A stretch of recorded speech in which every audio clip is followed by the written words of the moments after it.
So, not every innovation changes healthcare. Some ideas fundamentally reshape how we care for patients and we never look back. But others, well, they dominate conference agendas, they generate huge amounts of excitement, energy, and then they quietly fade into the background. So, why do some innovations truly transform healthcare while others barely move the needle?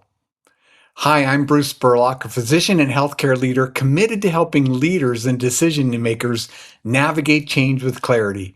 On Viral Healthcare, we explore the ideas spreading across healthcare and what it will take to implement them successfully and sustainably. So today is Shiny Object Day. Well, almost, but we're going to look at a lot of technologies and other shiny objects that did they or didn't they really transform healthcare. And we're going to understand what's the difference between the two different types of things, the things that we hardly even think about, but they were really transformational in their day, and other things that we just don't even talk about anymore. To try to understand what are the characteristics about each one of these and how do they kind of form lessons for us to learn. So we're going to explore what separates the two. Now, I leave the big ahas to the very end to keep listeners and participants paying attention. But today I'm not going to bury the lead. I'm going to tell you exactly what we're going to learn from all of this early on, running the risk that you might leave earlier. But I really think that if you go into the description of some of the trends and some of the new changes and technologies, that with this knowledge you'll do better. So here's the question. Why do some healthcare innovations fundamentally change practice while others don't? Is it the technology? Is it the timing? Is it the evidence? Is it leadership? Is it luck? Well, you can probably guess it's rarely just one thing. When we've looked at and done compare and contrast, I've probably done hundreds of different trends now to sort of see what works and what doesn't. I want to come up with a couple of common themes. First of all, transformational innovations often, one, solve an important, well-defined problem. Two, they produce measurable and even observable improvement. Three, they're relatively easy to adopt into workflow. They don't require dramatic changes in how we do work. Four, they continue to improve over time. They're not static. It's not just a one-time thing. Five, they often bubble up from the front lines rather than top down from the leadership. And six, they become so normal that we forget even how revolutionary and how big a deal they once were. So those are the themes and the things to keep in the back of your mind. Now let's explore a couple of these examples, four on each side, as a matter of fact. The first one is minimally invasive surgery. I know it sounds so pedestrian these days because it's so common. It's so everyday kind of activity. But go back and think about what we had before laparoscopy. We had a lot longer hospital stays. We had much more pain, much more narcotic use for patients at the time. We had higher complication rates. And then when patients went home, we had long delays before they returned to their pre-surgical level of activities. I mean, if you were working and you had an open procedure like a gallbladder or an appendectomy, it was weeks to months before you actually went back to work. So what was it about minimally invasive surgery that we now take for granted? It had an immediate benefit to patients, very observable. Even physicians who sometimes are challenged to see some of the advantages could see the advantages to doing it. And interestingly, you could train while you actually practice surgery. You didn't have to go back to a school or a program. It was only for the new doctors. It was easily established surgeons that could become effective at it as well. Hospitals benefited from financially. So instead of losing money because patients were going home sooner, they could actually increase the volume of the work that they were doing. Some of those borderline patients that we wouldn't do an open procedure on in the first place could now be done with minimally invasive surgery. And ultimately, patients demanded it. I actually worked at a hospital in the early 2000s that had a surgeon who still did 100% of his gallbladder cases open. And this is where it was rare to do a gallbladder case open. Yeah, you might eventually open one up that got complicated from a laparoscopic procedure. And, at the end of the day, patients just stopped going to him. He had an early retirement, and I don't even know why I didn't talk to him, but it was interesting to see that he didn't really adapt to what was going on. So the lesson from this one is real transformation creates value for almost everyone involved. Okay, example number two. I was there when this happened. It was a very exciting time, scary before that. And that's HIV antiretroviral therapy. I know, I mean, we don't even think about it now, but this was back in the like 80s when this was happening. And before we had any antiretroviral therapy, it was a death sentence. I mean, I had several patients who had HIV and then ultimately AIDS and then died. And I could provide comfort care. I could alleviate pain and discomfort. We could try to give them the best quality of life. But at the time in the 70s and early 80s, it was a death sentence. And then we had AZT, a little bit better. And finally, we had triple drug therapy. And after combination therapy, people lived. I mean, no longer did I have to say goodbye to like the 30 and 40-year-olds who were my patients and highly productive, very exciting, had wonderful lifestyles. Now they could live forever, or at least a lot longer with a lot healthier conditions and not having so many complications with it. So it solved an enormous problem, had huge, strong, multiple article evidence on it. And interestingly, we started with AZT and then got triple drugs and then those drugs modified. And now we have drugs that are much more effective, don't have to be used on a daily basis. So it's really been this continuous improvement. So the lesson is big problems create room for transformational innovation. Okay, that's number two. Number three is point of care ultrasound. Yeah, it's ubiquitous. It's amazing.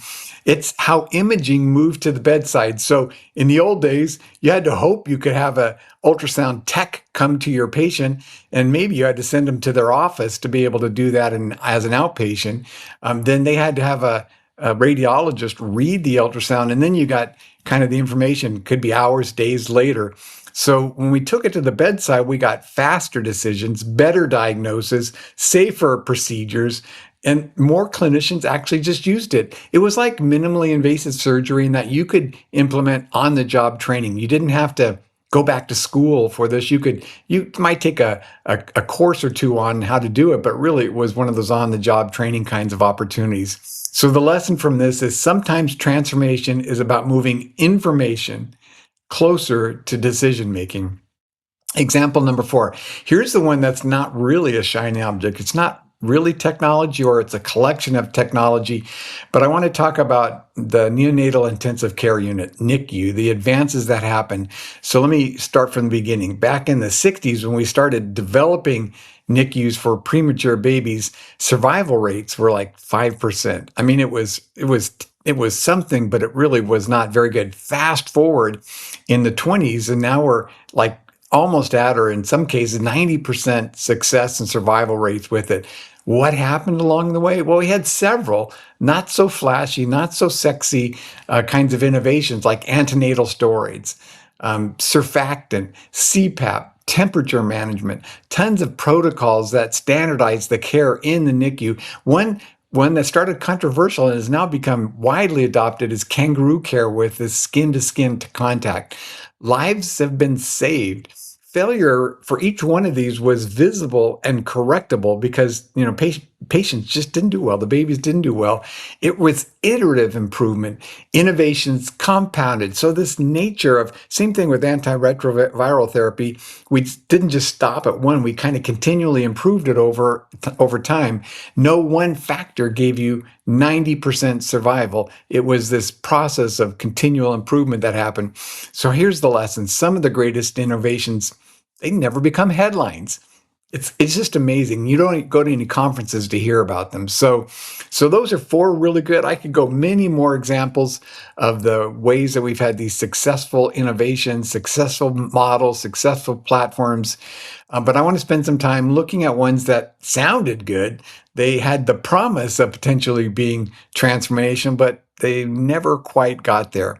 So let me go to one that I was kind of excited about, even though I'm not an oncologist, but it's this notion of precision oncology tumor boards. And so we were promised 10, 12, 15 years ago that we were going to be able to look at DNA, cell markers, and we were going to be able to fine tune and precisely give patients what they needed from an oncology standpoint. And it turns out that there are just not that many mutations out there. And so sometimes they're important and sometimes we carve things up, but probably didn't need a tumor board to be that sophisticated. There were limited treatment options. We're getting more now. So this is sort of evolving, that tumor boards are becoming a little bit more sophisticated. But the promise at the time was that like we were going to transform how oncology care and how cancer survival rates didn't. And it really, there's been some improvement. There's no question over time there's been some improvement, but the precision oncology tumor boards haven't been the reason we've had improvement. Okay, so one that is actually even more obvious is this notion of blockchains. You might have heard about those. Those are the computer things that allow you to precisely identify and label whose this belongs to and where did it happen and when did the change occur. Blockchain was at every conference. I can tell you how many times I saw this discussion about how blockchain was going to change medical records, how we communicated, how patient information moved from one place to another, and how many organizations actually use it today. So the lesson for blockchain is a technology without a compelling operational problem rarely spreads. I mean, we thought we could discover what the use cases were for it, but the use cases were after the discovery of the solution. All right, here's another one that some of you might remember. This is virtual reality. You know, the goggles that you put on your head and you kind of try to get into that place to help with sort of motivational or calming or those kind of things. It was supposed to be really effective for pain management. And there were some early pilots that suggested that patients did better with it. It was supposed to be for some anxiety diseases. And there probably is some evidence in small areas that it makes a difference. But the problem really was straightforward with this one. You couldn't scale it. It was very expensive. It was difficult to build into the workflow. You couldn't always send these patients home with patients. You had to bring them there. So it was cost prohibitive to be able to do that. And patients had to come back to the facility to get the training. And then people had to figure out how to use it because it sort of broke down or they didn't quite get the same benefit out of it that they thought they were going to do. So here's the lesson. A successful pilot isn't the same as system-wide transformation. You need at least some evidence. You need broader, scalable evidence that it works. And we're going to talk this about throughout these podcasts. The evidence has to be applicable to your setting and your organization. So it's interesting what we think about when we look at measurable improvement and the evidence necessary to make it happen. All right, my last example on the ones that sort of faded away, quietly discovered, was the Haven Healthcare disruptive solution to healthcare markets.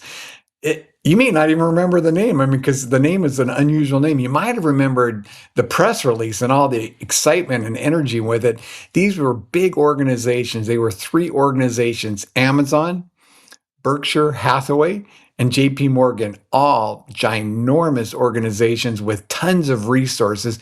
And their idea was that if we put enough resources and brain power and we hire these really smart people, we're going to actually change and disrupt how healthcare is delivered, because healthcare is, underperforming in terms of meeting the needs of all the patients and people out there, and at a huge expense. And so they thought they could solve that expensive underperforming problem by throwing resources at it. Huge expectations. I remember press release after press release, national conferences that Haven executives and others attended to try to describe what they were doing. And then it just kind of ended. There was an announcement that Haven Healthcare is no longer in existence. You never really learned out why. You never really learned out what was behind the scene, but you probably could have guessed a little bit about it. I mean, healthcare complexity is much harder than outsiders expect. It's got this local nature to it and national at the same time. So there are these common factors across the entire country: broken payment systems, lots of technology changes that disrupt everything. And then there's this local, like markets are different in each of these different areas. Rural markets are different than urban markets. It's just kind of interesting to see how they do it. So the lesson from this one is that resources alone don't create transformation. Yeah, the problem was really well described, but the solution here was just throwing resources at it. So let's pull all 8 examples together and just ask a question, what we talked about earlier. What do transformational examples all have in common? So it's complex. I'm not going to say I have understanding all of it, but here's a couple of things that probably are thematic in nature. The problem is first, and the problem is universal, and the problem is well understood, and the problem is descriptive. I mean, we can see it, feel it, touch it, and understand the pain associated with it. It's not just something that's imagined or thrown at us. There's usually a strong evidence base, or at least an evidence base that is strong enough to start carrying it, and then more evidence develops over time. Think about the NICU work. There was a strong evidence basis for antenatal steroids, for surfactant, and they got stronger as we started implementing. Workflow integration is a must. You have to be able to adopt and adapt into a given workflow. You might change and break things and redesign things, but if you're going to try to revolutionize or disrupt, it's very hard to do. There are sustainable economics, and this is not always the easy one for people to understand. So some of the benefits from innovations don't accrue to the people spending the money, and that doesn't really work over the long time. And then this theme that we're going to keep talking about, there's this continual improvement. It's not just one breakthrough. It's not just one-time kind of activities. We're going to adapt it and modify it and change it for different settings and different contexts, get more evidence, see how it adapts, try new different ways to do it. So this continual improvement over time. So compare that with what the incremental ones or the ones that have disappeared. Super exciting technology, very, very shiny, shiny, shiny. And then strong marketing to make sure everybody knows how shiny it is. Big expectations from small little pilots. Big. I mean, we're going to make it transformational. That word in and of itself, when they say that word, that's a red flag in my book.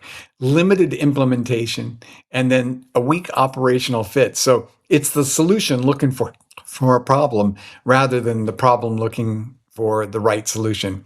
So the final sort of big picture look at this is, can the innovation transform healthcare? That's not really the question to ask. The question is, what problem does it actually solve? This is a problem first instead of solution first way to think about it. And some organizations struggle with that. They see a solution, maybe they're bombarded by vendors and email and other people trying to offer them solutions, and they try to fit the solution to the problem rather than what are our issues that are the most dramatic and how do we take a look at that?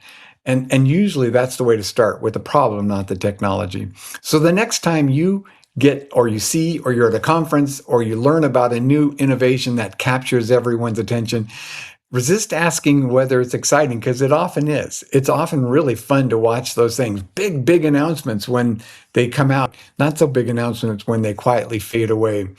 Ask these questions. What problem is it solving? And is it our problem? Is it something that's like meets our needs, our context? One that really is a powerful question. Who benefits? Is the big beneficiary the vendor or the company promoting it, the organization that thinks it's the right thing to do? Or are all the people, like patients and clinicians and organizations, all benefiting from it? Can it realistically scale? I mean, is it something that we can see in a pilot? And we got tons of pilots. We've talked a lot about that. The pilots work in one community, in one organization, maybe even a small set, but it doesn't really spread that far. And this is a really important one. Will people still be talking about it in 10 years? So those are the questions that often tell you far more than the headlines or the conference agendas. So that's my story, and I'm sticking to it. If this conversation resonated with you, subscribe to Viral Healthcare. Join me live each Tuesday on LinkedIn, and come back on Friday for a very short reflection where I'll continue exploring these ideas and how to navigate change with clarity. On next week's episode, we're going to take one step further by exploring whether healthcare is actually good at predicting which innovation will succeed. Do we have this ability, like these poly markets or these future markets are these days, to sort of anticipate what's going to work and what's not, even when the experts get it wrong. Thank you very much for listening to Viral Healthcare. If you found this conversation valuable, share it with a colleague who's trying to understand, separate lasting innovation from the latest trend. And don't forget to follow the show whenever you get your podcasts. I'm Bruce Spurlock, and I'll see you next time.